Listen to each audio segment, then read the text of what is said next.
Mari kita bersatu di dalam doa. Terima kasih Tuhan Yesus, kami bersyukur kepadamu Allah Bapa kami yang baik, Juru Selamat kami. Terima kasih Tuhan untuk segala penyertaan Tuhan kepada hamba-Mu, kepada jemaat-Mu yang sudah hadir Tuhan, telah hadir pada hari ini di hadapan hadirat-Mu untuk memuji, memuliakan terutama untuk mendengarkan firman Tuhan. Terima kasih untuk setiap kami yang siap untuk mendengarkan firman Tuhan, untuk bersekutu bersama-sama dengan saudara seiman. Kau kuasai hati dan pikiran kami Tuhan, Kau kuasai hati dan pikiran kami Bapa, agar kami bisa mengerti akan firman Tuhan yang akan kami dengarkan, supaya itu bisa menjadi pedoman dalam kehidupan kami. Kami siap untuk menerima firman Tuhan. Di dalam nama Tuhan Yesus kami berdoa dan mengucap syukur kepada Bapa di surga. Haleluya, amin. Amin. Cuma saya persilakan untuk duduk kembali. Shalom. Sekali lagi shalom.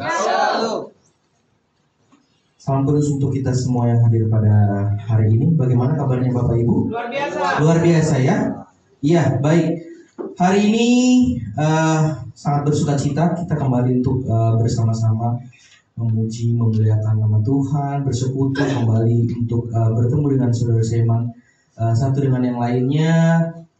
Tentunya Bapak Ibu, banyak sukacita yang kita rasakan satu minggu ini. Amin. Itu dia Bapak Ibu. Dan karena banyak sukacita tentunya banyak juga hal yang menjadi kita syukuri. Banyak hal yang kita syukuri Bapak Ibu di dalam kehidupan ini. Dan hari ini Bapak Ibu, karena sukacita yang kita rasakan, hari ini saya akan membawakan firman Tuhan dari surat Rasul Paulus yang akan saya beri judul Mari Bersukacita dengan Rasul Paulus. Amin ya Bapak Ibu. Ya Bapak Ibu, kita percaya semua, kita setuju kalau tidak ada orang yang tidak ingin hidupnya bahagia. Amin. Ada di dalam ruangan ini yang hidupnya tidak ingin bahagia? Tidak ada ya. Semua pasti ingin bahagia, betul? Ya betul, karena bahagia itu adalah sesuatu yang ingin kita rasakan setiap hari, betul ya? Karena itulah semua orang berusaha agar terhindar dari berbagai kesulitan. Ya, tidak ada orang yang ingin mendekati kesulitan, tapi ingin menjauhi kesulitan atau dijauhkan dari kesulitan itu. Kesulitan hidup, ya, baik itu pekerjaan maupun dari pertemanan maupun dari apapun yang kita rasakan sehari-hari, itu kita ingin sekali hidup kita tercapainya bahagia, begitu ya. Persoalan-persoalan dianggap dapat menghambat keinginan manusia itu, inginnya dari kita itu dijauhkan, ya, supaya kita bisa merasakan kehidupan, kita bisa merasakan bagaimana hidup yang tidak berkesulitan, begitu ya. Sehingga tidak heran Bapak Ibu, setiap orang berusaha menyediakan sarana atau mengejar berbagai fasilitas agar kita supaya bisa memenuhi harapan, meraih kebahagiaan hidup bersama orang-orang dan sekitar, ya. Nah Bapak Ibu, tetapi kita harus berhati-hati dan harus bisa membedakan antara makna kebahagiaan dan makna sukacita. Hal itu jelas sekali tidak sama digambarkan di dalam Alkitab. Ya, kita harus membedakan makna dari kebahagiaan dan makna sukacita, karena itu tidak sama digambarkan di dalam firman Allah, di dalam firman Tuhan, di dalam Alkitab. Sehingga kita harus lebih percaya Bapak Ibu pada apa yang kata firman Tuhan, jika kita ingin mengalami sukacita kita bersama dengan Paulus. Ya, baik Bapak Ibu, dari kita akan bahas dari kata bahagia itu sendiri, ya. Kata bahagia atau kebahagiaan Bapak Ibu, kalau kita misalnya melihat itu di dalam kamus besar bahasa Indonesia, happy atau happiness, ya, bahagia atau kebahagiaan, disebut keadaan pikiran dan perasaan yang senang, ya, keadaan pikiran dan perasaan yang senang baik lahir maupun batin, yaitu terbebas dari hal-hal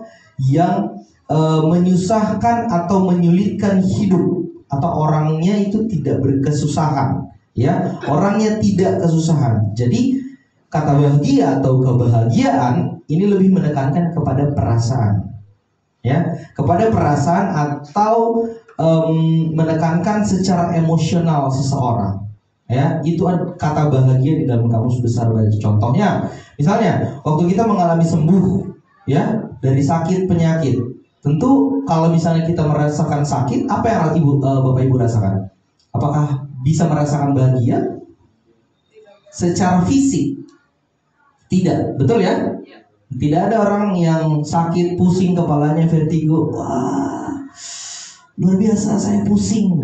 Tidak tidak mungkin, tidak ini ya, tidak make sense gitu. Ya kalau sakit pasti, tidak bahagia, ingin sekali cepat sembuh gitu. Tapi ketika sudah selesai dari sakit penyakit tersebut, kita merasa bahagia karena tidak ada lagi yang merasa mengganggu di dalam tubuh kita, badan kita, sehingga kita bisa memancarkan kebahagiaan, ya gitu. Atau kita bisa menerima, bisa mengeluarkan ekspresi bahagia. Sebagai contoh misalnya yang lainnya, orang-orang yang bekerja begitu ya, ketika menerima gaji, ada yang menerima gaji di sini tidak bahagia, begitu? Kurang banyak. Kalau kurang banyak bukan urusan saya begitu ya, itu urusan ibu dengan kantor misalnya gitu ya. Nah kalau menerima gaji berarti otomatis setelah 1 bulan kita bekerja pasti bahagia, senang, gitu. Kalau di kartun pasti matanya hijau, ya, gitu kan. Kalau menerima gaji pasti senang, begitu. Akhirnya cicilan hari ini, cicilan bulan ini terlengkapi, begitu ya. Gitu. Banyak yang menjadi alasan bahagia, tentunya. Contohnya seperti hal-hal yang sudah saya sebutkan tadi. Sementara Bapak itu bahagia ya. Sementara sukacita, nah kalau bisa melihat dari katanya, bahagia, sukacita sama aja kok sebenarnya, gitu kan. Happy juga, sesuatu yang ceria juga. Tetapi tidak. Sementara kata sukacita atau bersukacita, tadi sebelumnya happy atau happiness, sekarang sukacita atau bersukacita, joy atau rejoice, gitu ya. Kalau dalam bahasa Inggris, dalam Alkitab adalah keadaan hidup yang nyata terberkati. Lihat ya Bapak Ibu perbedaannya. Jadi kalau sukacita, joy, atau bersukacita, rejoice, ya, dalam Alkitab adalah keadaan hidup yang nyata terberkati atau blessed, ya Bapak Ibu. Jadi kata-kata sukacita atau bersukacita ini digunakan dalam Alkitab lebih menekankan pada keadaan secara rohani. Secara rohani. Jadi kalau tadi kebahagiaan, betul ya, kebahagiaan itu ditekankan oleh perasaan atau emosional dari orang itu, begitu. Kemudian akhirnya terciptalah bahagia, begitu. Tapi kalau sukacita, Bapak Ibu, ini lebih menekankan pada keadaan secara rohani, mengalami berkat-berkat Tuhan yang berkelimpahan. Amin. Apakah doa ini sesuatu hal yang baik?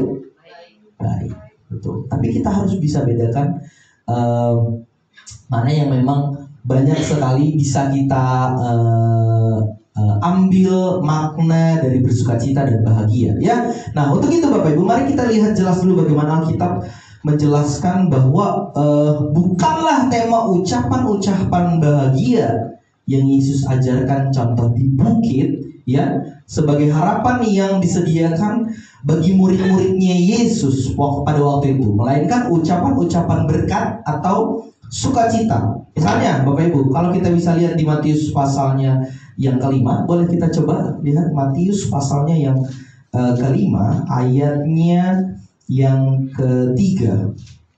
Ayat yang ketiga, Matius pasalnya yang kelima, ayat yang ketiga. Bisa kita lihat di situ dikatakan apa?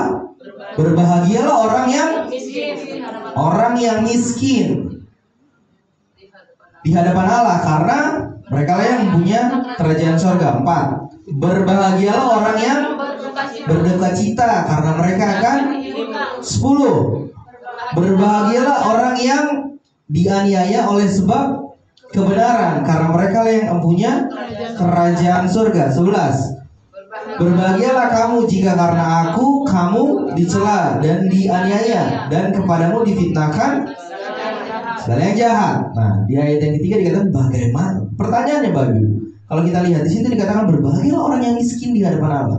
Bagaimana orang bisa merasa bahagia dalam keadaan miskin?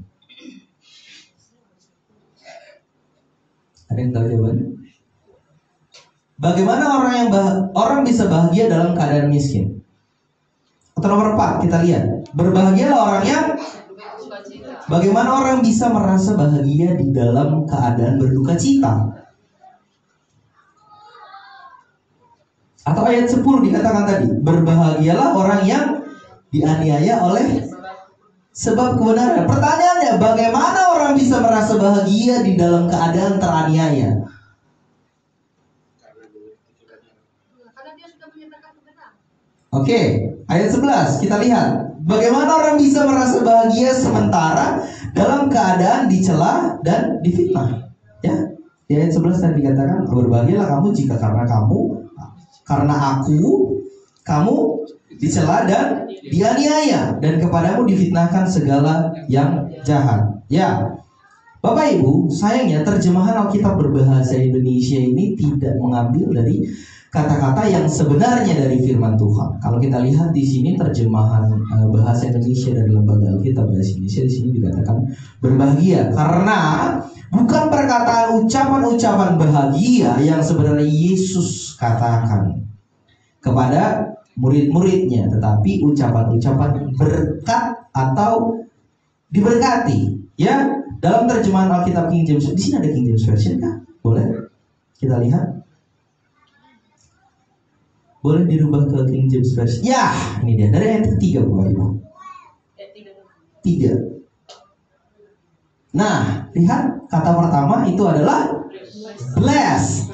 Tadi kita sudah bahas perbedaan kata dari berbahagia dan sukacita. Ya, kalau bahagia itu merupakan perasaan atau emosional dari seseorang, tapi kalau sukacita ini merujuk menekankan kepada rohani, ya Bapak Ibu, secara rohani, keadaan, menekankan keadaan secara rohani, mengalami berkat-berkat yang berkelimpahan. Lihat, di ayat yang pertama dikatakan apa? Blessed are the poor in spirit, ya, for theirs is the kingdom of heaven. Nomor 4, blessed, lagi ya, blessed are they that mourn, for they shall be comforted. Number 10, coba. Nomor 10. Blessed are they which are persecuted for righteousness sake, for there is the kingdom of heaven. Terakhir yang ke-11, blessed are ye when men shall revile you and persecute you and shall say all manner of evil against you falsely for my sake. Ya, itu dia Bapak Ibu. Jadi kata-kata yang digunakan bukanlah happy, bukan happy atau happiness, melainkan bless. Beda ya, ternyata berbeda Bapak Ibu. Jadi kata yang pas itu, kata yang baik itu, ya, kalau dia dalam Alkitab dikatakan bless, joy or rejoice, bless, ya, melainkan bless atau artinya diberkatilah atau terberkatilah. Artinya apa Bapak Ibu? Artinya di dalam konteks ini, ya, meskipun orang-orang Israel harus menghadapi berbagai penganiayaan pada masa itu, ya, pada masa sengsara, di mana penindasan oleh antikristus Bapak Ibu terhadap mereka di saat yang akan datang terjadi. Namun orang-orang Israel sebagai bangsa pilihan, mereka tetap akan dihiburkan oleh Tuhan Yesus. Mereka akan tetap diberikan rasa sukacita oleh Tuhan Yesus, sebab mereka akan masuk pada masa zaman kerajaan 1000 tahun ketika mereka memerintah bersama-sama dengan Mesias. Itu yang pertama. Kedua Bapak Ibu, sekarang mari kita lihat hal-hal yang membuat Rasul Paulus bersukacita. Kalau kita lihat itu tadi di zaman kerajaan, mari kita lihat yang hari ini dari Rasul Paulus, dari point of view-nya Rasul Paulus, Rasul kita, apa yang menjadi hal-hal Rasul Paulus bersukacita, ya? Kalau kita lihat Bapak Ibu, Paulus selalu bersukacita setiap kali terpanggil mendoakan orang-orang kudus, ya, mendoakan orang-orang kudus karena alasan persekutuan mereka di dalam berita Injil, ya. Secara berkesinambungan terus terjadi. Bapak Ibu, kita akan mulai dari Filipi pasal yang pertama ayat yang ke-4. Filipi pasalnya yang pertama, ayatnya yang 4 sampai dengan yang kelima. Di situ dikatakan, dan setiap kali aku berdoa untuk kamu semua, aku selalu berdoa dengan sukacita. Ya, 5. Aku mengucap syukur kepada Allahku karena persekutuanmu di dalam berita Injil mulai dari hari pertama sampai sekarang ini. Ketika Paulus menulis surat Filipi, Bapak Ibu, menulis surat Filipi, dia sedang berada di dalam, ya, sudah tahu ya, kisah Rasul Paulus sedikit banyak. Bapak Ibu, kita sebagai gereja tubuh Kristus, betul, gereja tubuh Kristus, kita sedikit banyak tahu siklus dari kehidupan Rasul kita. Maksudnya adalah pengalaman. Ya, kita belajar dari pengalaman hidup kita sehari-hari. Dalam firman Tuhan ada yang menjadi contoh, bagi kita, begitu ya. Dalam hal ini adalah Rasul Paulus. Jadi kalau kita bisa melihat kehidupannya, ya, sepak terjang kehidupan dari Paulus dalam memberitakan firman Tuhan ini tidak begitu mulus. Dalam arti banyak sekali hambatan-hambatan yang terjadi. Bahkan tidak hanya hambatan secara mental, ya, dari orang-orang, tetapi juga hambatan secara fisik, ya. Begitu dia banyak sekali di penjara, kemudian pasti banyak sekali hal-hal yang membuat dia harus bersembunyi, begitu ya, untuk menyelamatkan dirinya, untuk menyelamatkan nyawanya, begitu. Tapi dia tidak gentar untuk memberitakan firman kebenaran kasih karunia. Nah, Bapak Ibu, karena pemberitaan Injil ini, karena surat ini disampaikan ketika di dalam penjara, Bapak Ibu, tentunya bisakah orang bahagia di dalam penjara? Tidak. Jawabannya, kalau menurut secara daging. Ya, apakah Paulus sedang merasa bahagia di dalam penjara? Apakah Paulus sedang tidak merasa susah di saat tangannya diikat? Tidak mungkin kalau di dalam penjara tidak diikat, begitu. Ataupun makanan-makanan yang disediakan tidak mungkin makanan-makanan yang bisa kita temukan ketika kita dalam keadaan bebas, begitu. Apalagi di dalam penjara.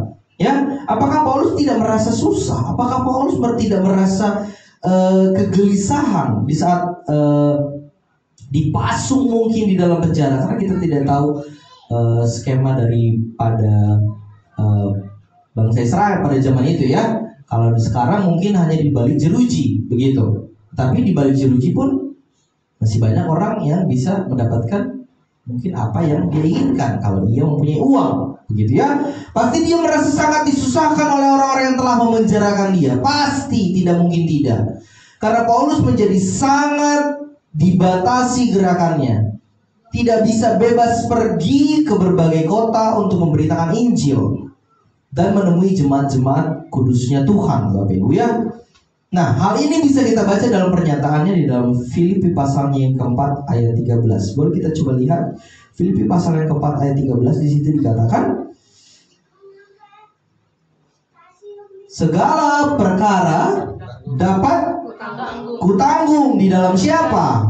Di dalam Yesus yang memberi kekuatan kepadaku. Lihat, segala perkara, segala hambatan, ya. 14. Namun baik juga perbuatanmu bahwa kamu telah mengambil bagian juga dalam kesusahanku. Jemaat Filipi mengambil bagian dalam kesusahan yang dialami oleh Rasul kita, Rasul Paulus, waktu ia di dalam penjara, dalam membantu keperluan-keperluan Paulus dalam pelayanan Injil yang ia lakukan. Ya, Bapak Ibu. Nah, namun demikian, Bapak Ibu, di dalam keadaan penjara sekalipun, Paulus ini tetap bisa merasakan yang namanya sukacita. Paulus masih bisa merasakan yang namanya bersukacita. Tetap bisa bersyukur kepada Tuhan. Karena ia tahu bahwa hidupnya, ya, sudah sangat berkat. Blessed. Itu dia kata kunci kita hari ini. Blessed. Ya, karena kasih karunia Allah telah diterimanya dengan cuma-cuma, dan telah dia terima sangat-sangat melimpah Bapak Ibu. Yaitu Kristus Yesus berkenan mengampuni segala dosanya dan menyelamatkan hidupnya kekal selamanya. Hal ini sama dengan kesadaran pertobatan orang-orang Israel. Kalau di dalam Lukas 10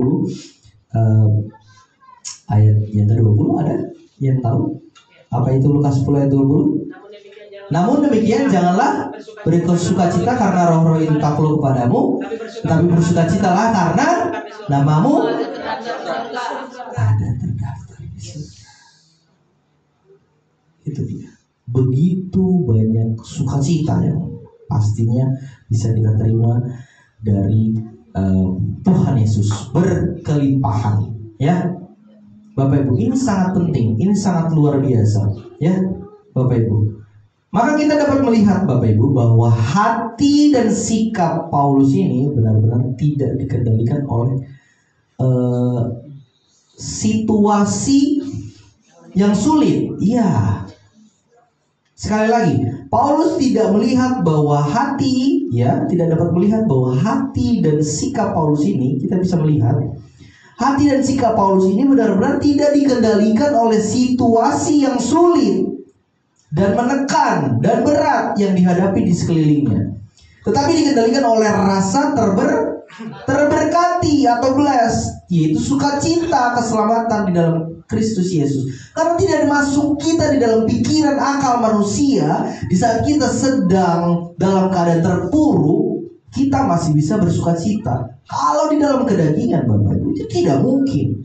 Kalau kita bisa melihat sendiri dari pengalaman yang Rasul Paulus rasakan, bagaimana bisa di dalam keadaan yang seperti itu, bahkan hampir mati, dia masih bisa merasa sukacita. Itu tidak mungkin bagi manusia. Di dalam otak, pikiran, logika secara manusia, itu tidak mungkin. Tapi semua yang tidak mungkin itu mungkin bagi Tuhan. Kalau kita melihat perspektif dan point of view secara kedagingan manusia, tidak akan dapat. Kenapa? Ya karena apa yang kita lihat itu yang harusnya kita rasakan. Begitu. Tapi kalau kita melihat dalam firman Tuhan, ya Bapak Ibu, itu point of view-nya berbeda. Itu point of view-nya berbeda. Perspektif kita harus kita melihat langsung dari firman Tuhan. Ya, Bapak Ibu. Bagaimana kita bisa mengendalikan diri kita, ya, bukan dari kesulitan-kesulitan atau berdasarkan hati dan sikap kita, ya, tetapi bagaimana kita bisa merasa bahwa kita dikendalikan oleh rasa sukacita yang sudah ada di dalam diri kita karena kita sudah menjadi orang yang jadi percaya, orang yang menjadi kudus, orang yang menjadi sudah selamat, orang yang sudah menjadi ahli waris, orang yang sudah memiliki tempat kediaman yang kekal bersama Allah di dalam surga. Amin. Ya, berdasarkan itulah kita bersukacita. Bukan dari apa yang terlihat di dunia ini. Karena yang terlihat di dunia ini itu sampai kapan bisa kita lihat? Ya. Apa yang bisa kita lihat di dunia ini sampai kapan bisa Bapak Ibu lihat? Tidak ada yang tahu. Faktor U mengikuti. Tahu faktor U yang saya maksud? itu bisa diterjemahkan sendiri ya. Bisa umur, bisa usia, bisa usia, bisa gitu ya. Bisa uang, ya kan? Iya, bisa. Itu semua. Itu tergantung terjemahan Bapak Ibu kalau faktor U itu ya. Itu biarlah Bapak Ibu semua dan Tuhan yang tahu. Gitu. Ya, tapi yang harus kita tahu adalah kita tetap bersukacita karena landasan sukacita yang kita sudah punya itu yang akhirnya kita bisa face the reality. Kita bisa melihat dan kita bisa di sekeliling kita, ya, kita bisa kuat bukan menahan, tapi kita bisa menjalani. Kita bisa menjalani kehidupan ini karena atas dasar sukacita kita kepada Tuhan. Bukan kita menjalaninya ya berdasarkan apa yang ada di lingkungan kita. Bukan. Kita melihatnya karena atas dasar apa yang sudah ada di dalam hati kita. Roh Kudus, membiarkan Roh Kudus. Nah itu yang menjadi dasar kita bersukacita. Amin ya Bapak Ibu. Kita dikendalikan oleh rasa terberkati atau blessed, yaitu sukacita keselamatan di dalam Kristus Yesus. Karena itulah tidak heran jika orang-orang yang tidak memiliki sukacita jauh-jauh itu semua daripada kita, ya. Jadi orang-orang yang tidak memiliki sukacita akan susah bersyukur kepada Tuhan. Iya, karena dia tidak tahu rasa bersyukur. Ya, tidak memiliki sukacita tidak tahu rasa bersyukur. Memiliki sukacita akan selalu bersyukur. Ya, apakah Bapak Ibu lebih mudah bersyukur atau bersungut-sungut? Ada yang tahu jawabannya di sini? 11-12 ya. Saya harap bersyukurnya 12 ya Pak ya. Bersungutnya 11 gitu. Jadi tingkatan bersyukurnya ini harus lebih tinggi daripada bersungutnya. Baik. Amin. Kencang sekali Bu ya. Bagus. Itu yang memang kita butuhkan Bapak Ibu. Bersukacita bahkan lebih mudah bersukacita bersungut-sungut. Bersungut, nggak usah ragu-ragu Bapak Ibu. Jangan karena ditanya di depan mimbar, oh yang positif aja lah. Secara duniawi bersungut lah, nggak mungkin tidak, ya kan? Jujur. Yes, kecil tapi suaranya. Yes. Gitu ya. Lebih mudah bersyukur atau bersukacita kalau di dalam dunia ini atau gitu ya Bapak Ibu. Bagi orang yang tidak mengerti ya paham, pasti bersungut luar biasa. Tidak mau jujur aja tidak apa-apa. Saya paham dari sorotan matanya. Gitu, agak gitu. Yes. Oh enggak. Begitu ya Bapak Ibu. Hal itu akan nampak dari doa-doa yang kita naikkan. Ya, bersukacita atau bersungut di dalam kehidupan kita biasanya ya, itu akan nampak dari doa-doa yang kita naikkan Bapak Ibu. Apakah kata-kata itu kita terus mendoakan jiwa-jiwa agar semakin banyak mendengar Injil Kristus dan mereka diselamatkan? Mereka bukan beban berat bagi kita, ya, karena Kristus telah mati untuk menebus hidup semua orang dari kesia-siaan, menebus segala dosa umat manusia, ya. Bukti kita bersukacita dan bersyukur adalah mempunyai kerelaan hati untuk mengambil bagian bersama-sama dalam setiap melaksanakan persekutuan kita. Nah ini sangat penting Bapak Ibu. Ya, terkadang juga doa yang kita naikkan kepada Tuhan itu haruslah menjadi doa berdasarkan sukacita dari yang kita alami, yang kita rasakan. Ya, keinginan bagus, permohonan bagus.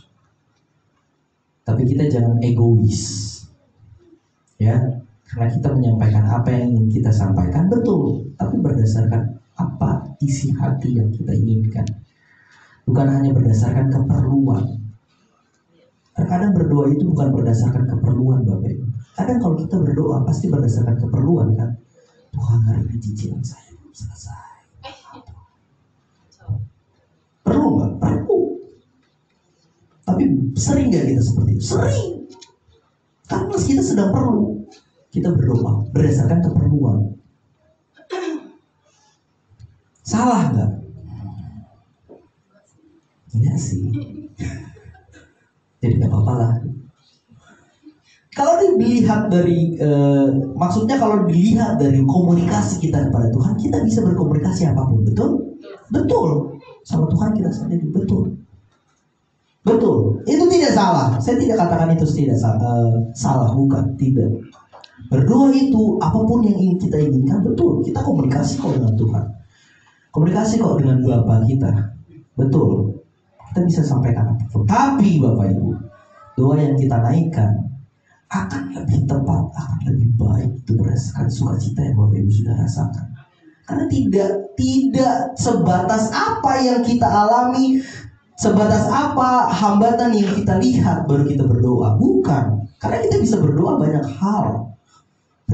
bersukacita, mempunyai alasan untuk sukacita itu banyak hal. Tidak ada alasan lagi kita tidak bersukacita dari keselamatan yang sudah kita miliki. Itu sudah paling luar biasa. Jadi kadang Bapak Ibu, kalaupun kita bisa berdoa, bisa kita panjatkan, kita bisa komunikasikan dengan Allah itu berdasarkan sukacita yang sudah ada di dalam diri Bapak Ibu. Itu akan jauh lebih kalau kita bisa melihat, kalau bahagia itu ada levelnya. Level bahagia gitu ya, level 1, 2, 3 sampai yang benar-benar kayak tidak memikirkan apapun, sukacita. Ya harus sukacita kepada Allah, karena kita banyak diberkati oleh Allah. Gitu ya. Amin ya Bapak Ibu. Selanjutnya Bapak Ibu, Paulus juga selalu bersukacita karena kesehatian orang-orang kudusnya Tuhan di dalam menyambut pikiran Kristus. Kita baca Filipi pasal yang kedua ayat yang pertama sampai dengan keempat. Di situ dikatakan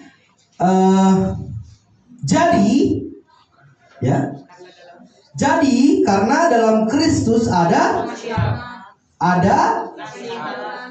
penghiburan hati, ada persekutuan roh, ada apa lagi? Ada kasih mesra, ada belas kasihan. Karena itu sempurnakanlah sukacitaku dengan ini. Apa di situ dikatakan? Hendaklah kamu sehati sepikir di dalam satu kasih, satu jiwa, satu tujuan, 3, dengan tidak mencari kepentingan sendiri atau puji-pujian yang sia-sia. Sebaliknya, hendaklah dengan rendah hati yang seorang menganggap yang lain lebih utama daripada dirinya sendiri. 4. Dan janganlah tiap-tiap orang hanya memperhatikan kepentingannya sendiri, tetapi kepentingan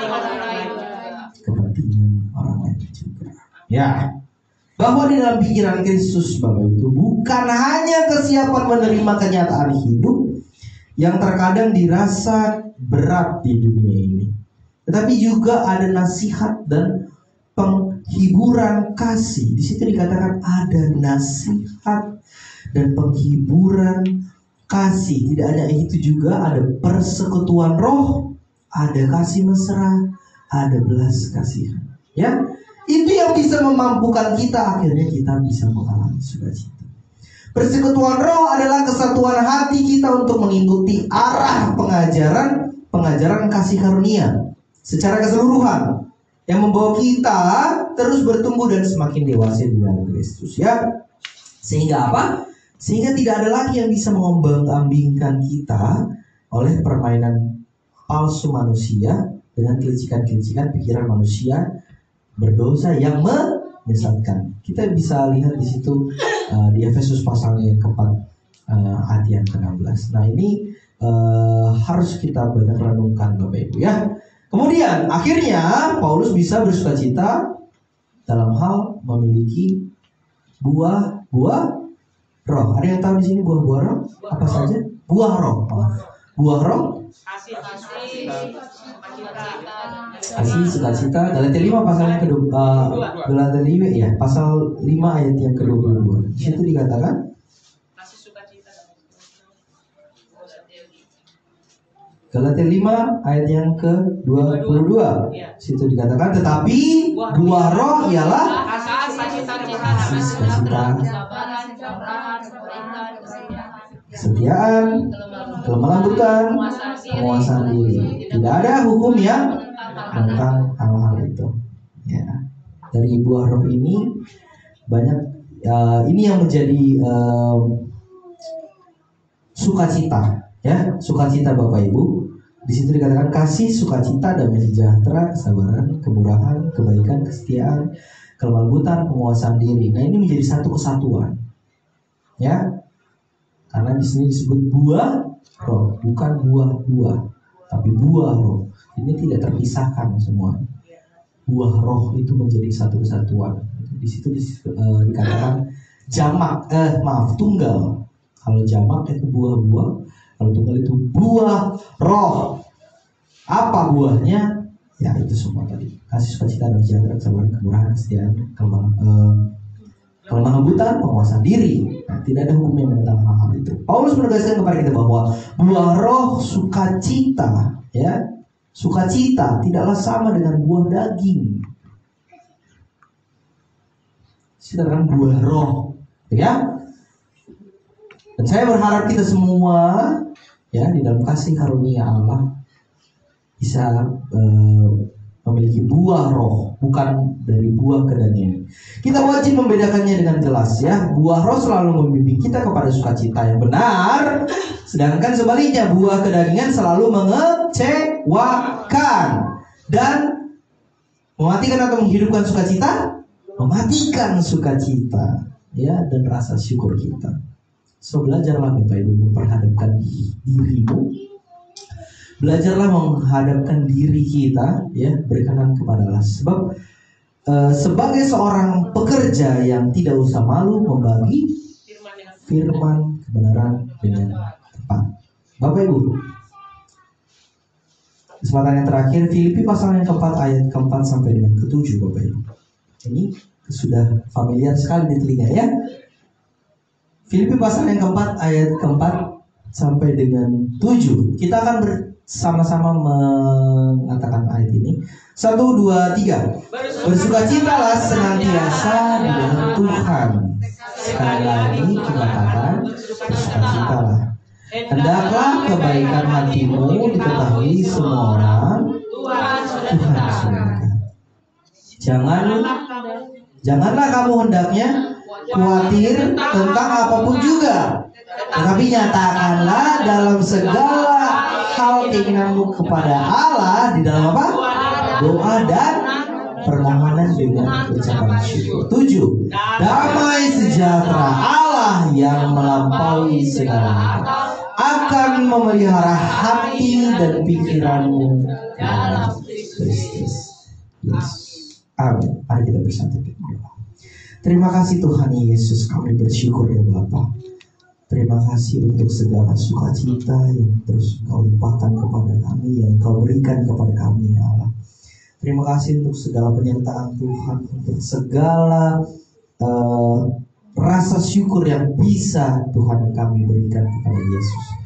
Terima kasih untuk firman Allah yang sudah kami dengarkan. Terima kasih banyak Tuhan sudah menguasai hati dan pikiran kami. Terima kasih untuk jemaat semua yang sudah mendengarkan pada hari ini. Begitu banyak Tuhan